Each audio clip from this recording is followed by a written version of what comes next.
Uh, Two things. One, uh, right on the money. You know what's really funny? They're like, yeah, everybody knows we have it even in our employment recruiting thing that we're alts and stuff. But the hilarious thing about me doing my intel isn't to show that they fly with alts, it's to show which ones are, you know, on field and how many players. Like, if you think alts, you think, oh, well, 2.5 alts as CCP claims we have on average. And that's not the point of saying, oh, I've got more alts than you. No, it's going, oh, look, I just logged in, and there's 5 docked, and those are them, and they kind of seem like on my list, and what do you know? And then you go, oh, that's all his alts that I know of, but that's all his tunes. So that's one player docked up, doing probably F all, but looking tough. Because I'm slow as bean poking at the structure. I've logged in and there's like one bomber there going plink, plink, plink. So it's hilarity, and they're like taking it so seriously. Oh my god, you don't know anything about this, and it's like, yeah, actually, I know a lot. But the second thing, I'm going through. Well, see, Eve, who is very difficult to check out.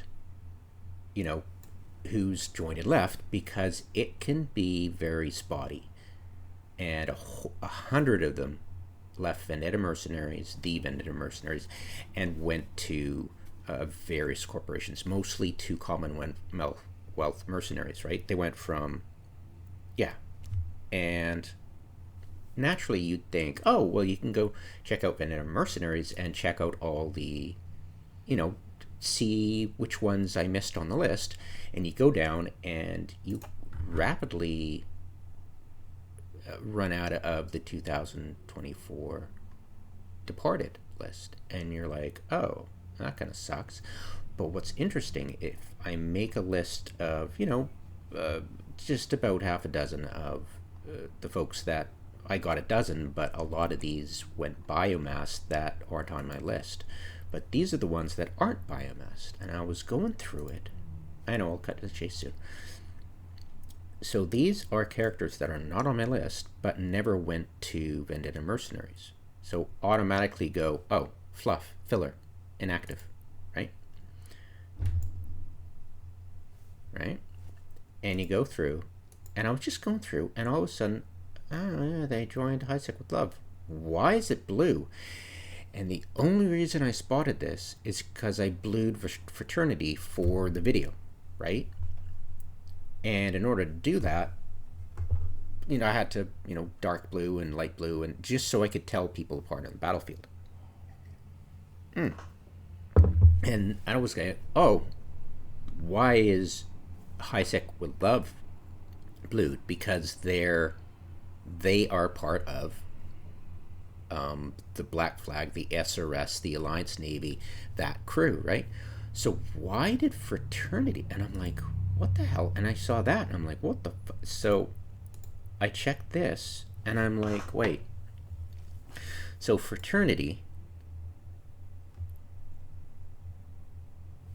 a week ago, said, yeah, sure, totally, join us. So I'm like, did they know that they just took on board what literally is alts from SRS and BlackFlag? I guess they don't really have a lot of checks and balances in their recruiting policy, but it's like, really, you just did that. And I'm sure that at that level they don't really care, because anybody can slip a spy into their midst by just having a throw away a burner, like a burner phone, like a burner alt with no connection to anybody. So, right? But I think it's the second hilarious thing. Oh, look, did he just log out completely, or did he undock and go? But anyways, it's funny that you see it and you look at the list and say, oh, that's one person, right?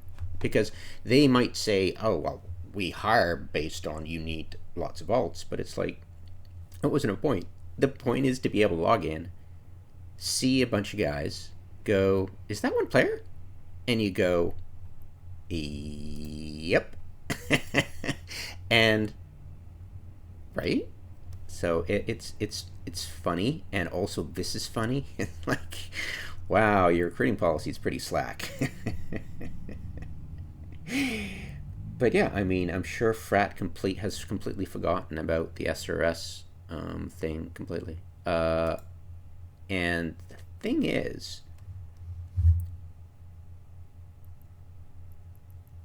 they're still at war with the Alliance Navy. So it's quite funny in that, it's like, you guys, do you have any clue? Right? do you have any clue? But no, it's a big world. Yeah, the only reason I saw this was because I'd forgot to, remove them from my standings list. And I don't think I can use this character to change the. Oh, I can. Good. All right, so I'm just gonna remove it.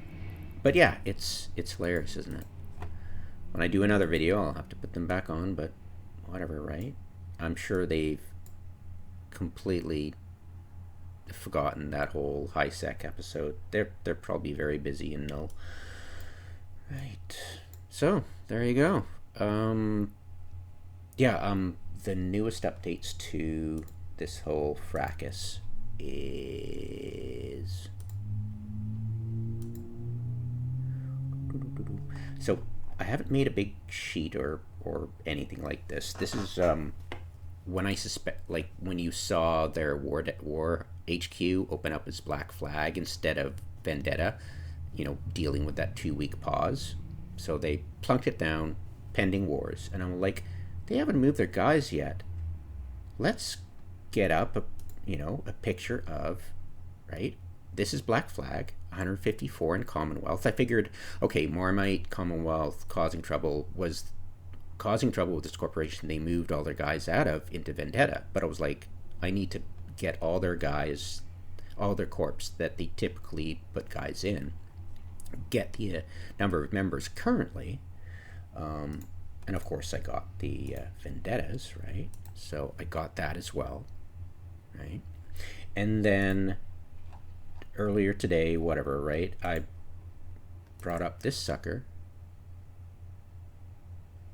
and there's 129, whereas there was 54, right?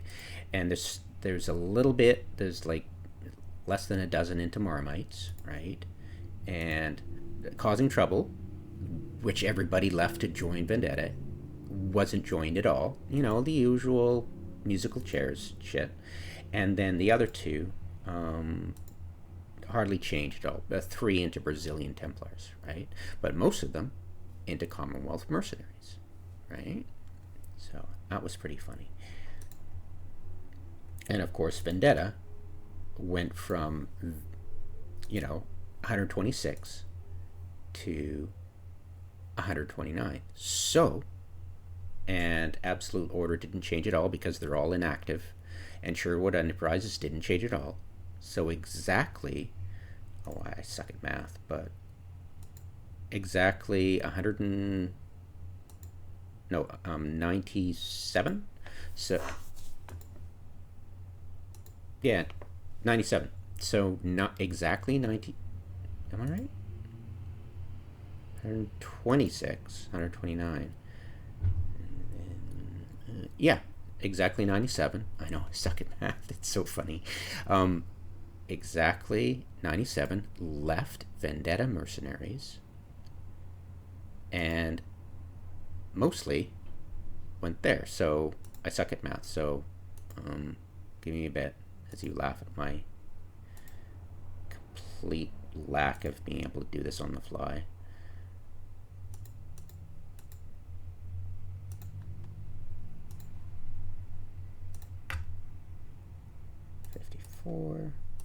So, right, so 75 went, so minus 97, which means 22 went places I don't know. So Marmite Mercenaries jumped to, how much was it? 22 from 13, so that was 9. So minus 9 equals 13. And then 2, 10, and 4, right? 2, 10, and 7, so minus 3. So 10 went to a corporation I wasn't paying attention to. Oh no, sue me, right? But that's, you know, I got 90% of them, right? Or, you know, yeah. Oopsie, I don't know where 10% of them went. Ooh, my bad. But yeah, that's pretty interesting, huh? Now, the fact is, I had on my list, I believe I had 77 on the list. I think. Pretty sure. 1, 2, 3, 4, 5, 6, 7, 8, 9, 10, 11, 12, 13, 14, 15, 16, 17, 18, 19, 20, 21, 22, 23, 24, 25, 26, 27, 28, 29, 30, 31, 32, 33, 34, 35, 36, 37, 38, 39, 40, 41, 42, 43, 44, 45, 46, 47, 48, 49, 50, 51, 52, 53, 54, 55, 56, 57, 58, 59, 60, 61, 62, 63, 64, 65, 66, 67, 68, 69, 70, 71, 72, 73. Okay, 76. So I had 76 on the list. So I'm missing 20. So I'm missing 20 from the list that I expect are fluff filler. It would be interesting to find out which ones actually did move that I wasn't paying attention to. Those would be interesting characters. Look up, because I'm just curious. It's like, oh, who do I miss? Why did I miss? Was there a purpose for them besides filler, right? And which player owned which, like, it would be interesting if one of the lesser multi-boxers actually contained those missing, right? So it's like kind of curious for that reason, you know, why did I miss it? Who do they belong to? Do they belong to one of the kind of lower end multi-boxers, right? So stuff like that. It's kind of interesting. But yeah. There's that. Anyways, thought I'd regale you with another tale. I know it's pretty funny. So I thought I was going to be able to use Eve Who to find it easily, but I'm going to have to do a little bit more work, unfortunately. But boo-hoo, right? It'll eventually fill out. This is my first week of looking into them. And it's fun, you know? I mean, this kind of speculation is great fun for me. I love making assumptions and being wrong, because then I go, oh, I was wrong. Why was I wrong? Is it a lesson I can learn? Or was it just me being cocky and plugging people in to places where they didn't belong randomly, right? I mean, I suspect my natural clone killer placement in this group, it was just me randomly, arbitrarily putting him in with the others that I just saw that day. And that's not a good way of doing it, so I'm sure he's not part of it. I'm sure natural clone killer is Chromius, but I don't know, it could be Commander X, right? Stuff like that. Anyway, I already mentioned that last video. Yeah, fun stuff, speculating. It's always fun. It's a game, right? Having fun. Slow certainly is. Hmm. Yeah, isn't it cool that you log on and you see 5 guys docked up and you're like, whoa. And then you find that that's all of the guys' alts. One person. You're like, lol. Thanks for confirming, and B lol. Because it's just a pufferfish defense of like, we're dangerous. It's like, yeah, I know one person who could control that many alts, but he couldn't do it very well because you can't. And if you give them a situation where they can to have enough time to line up all their ducks in a row, then yeah, you're gonna lose some ships because that's a lot of weight of metal. But right, it doesn't adapt very well. Okay, and that's why I like the idea. Well, it wouldn't work in offense, but when they had their big paladin doctrine, their pulse lasers could reach out with Tech 2 long range crystals with their pulse lasers and touch griffins with really good, like, even I tried tests without micro warp drive because I was going 4,000 meters per second at 100 kilometers away, right?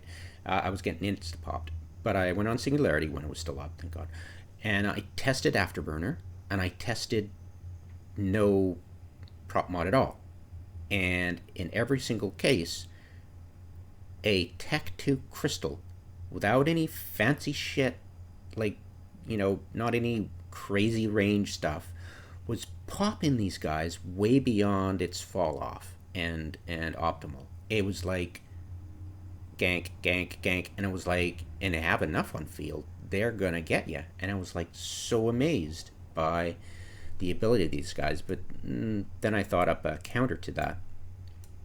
Just because you're faced with such insanity, and I couldn't defend my Astor houses.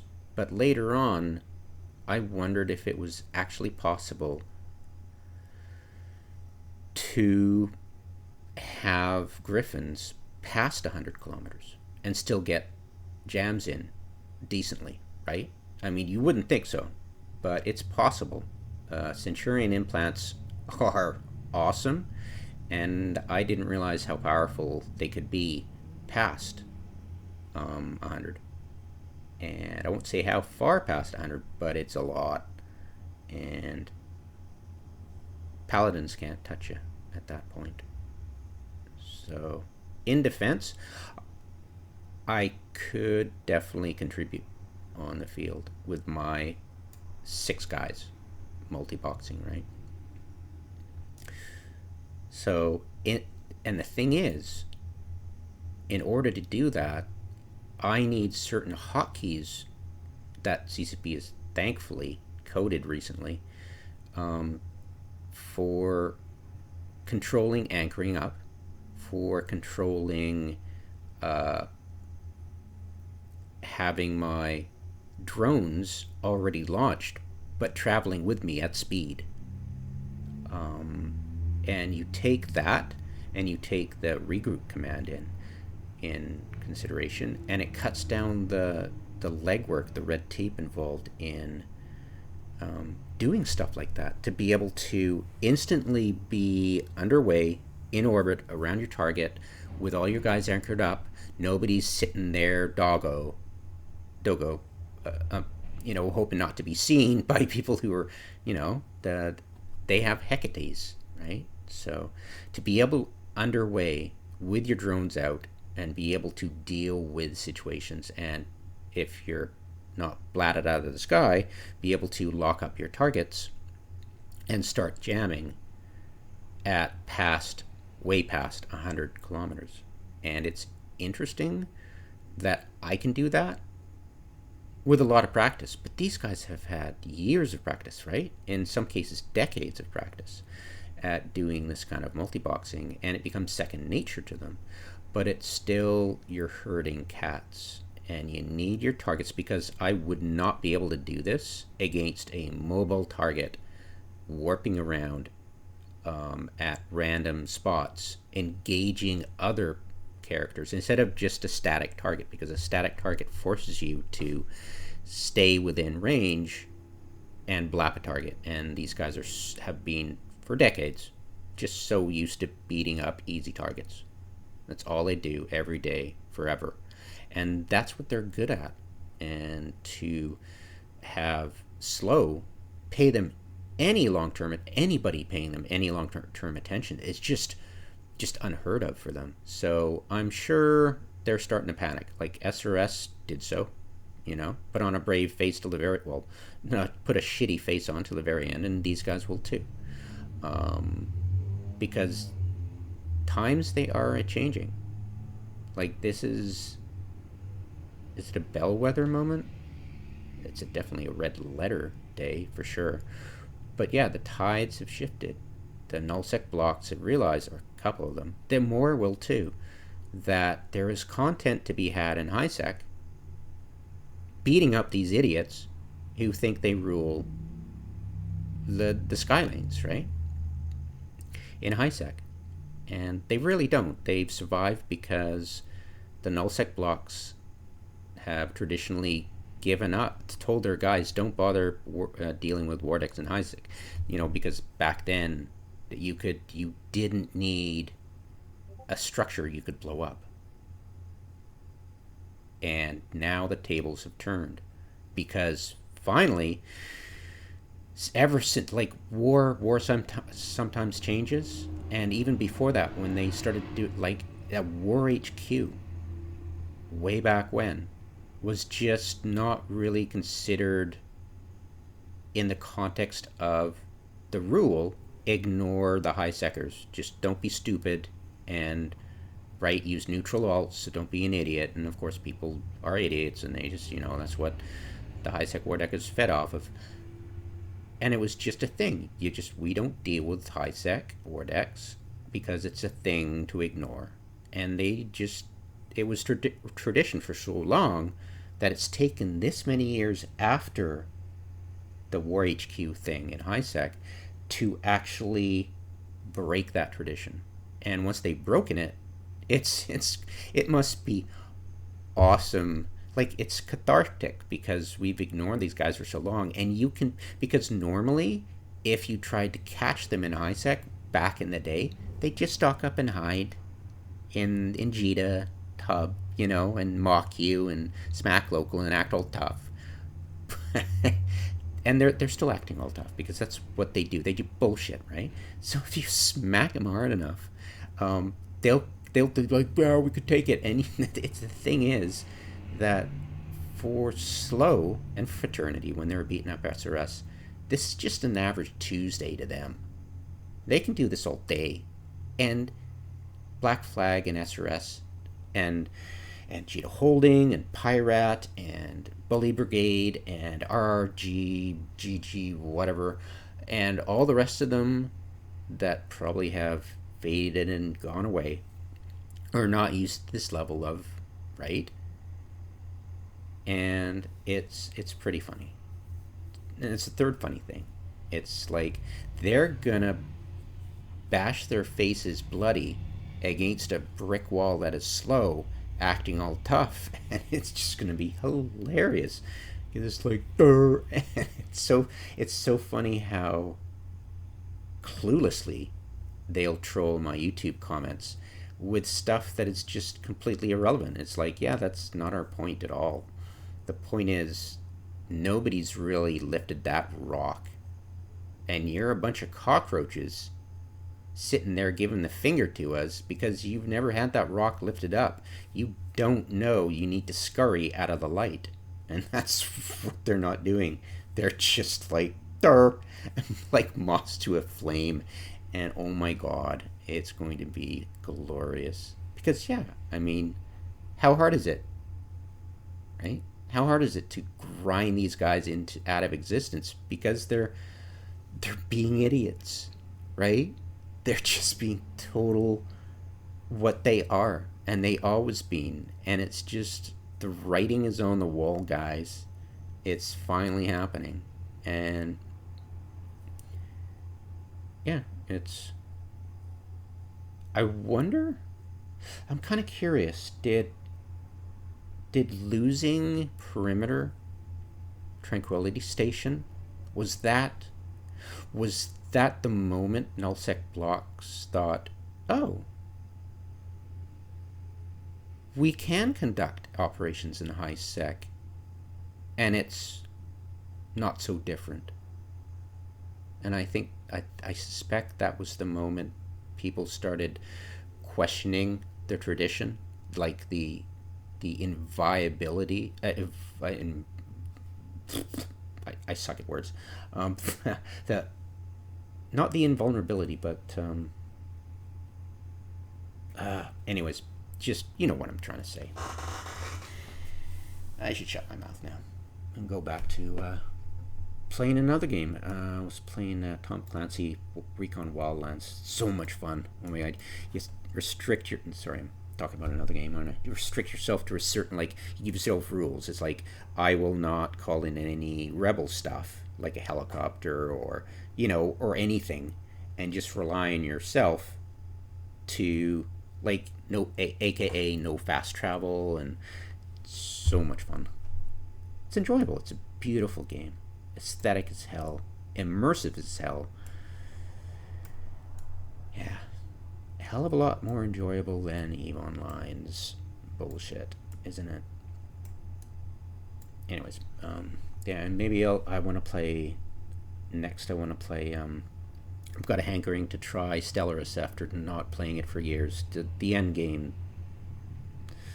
Yeah, once you get past the beginning excitement, it's like, oh god, here we go. I have to conquer this empire that's just ugh, and it's just right.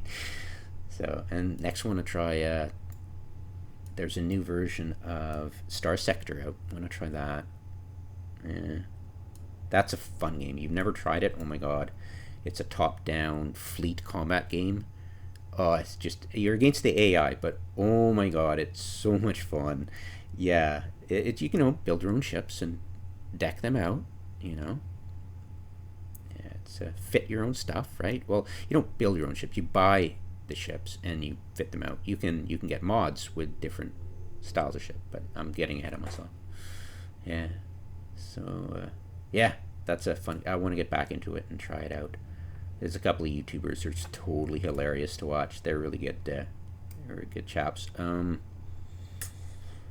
want to try No Man's Sky, and I want to get back and give another crack at Elite Dangerous. There's a YouTuber I want to watch. He was doing tutorials, and I want to watch that. That's for sure. Probably do that today. Anyways, but whatever. I'm prattling on. Have a good one, guys.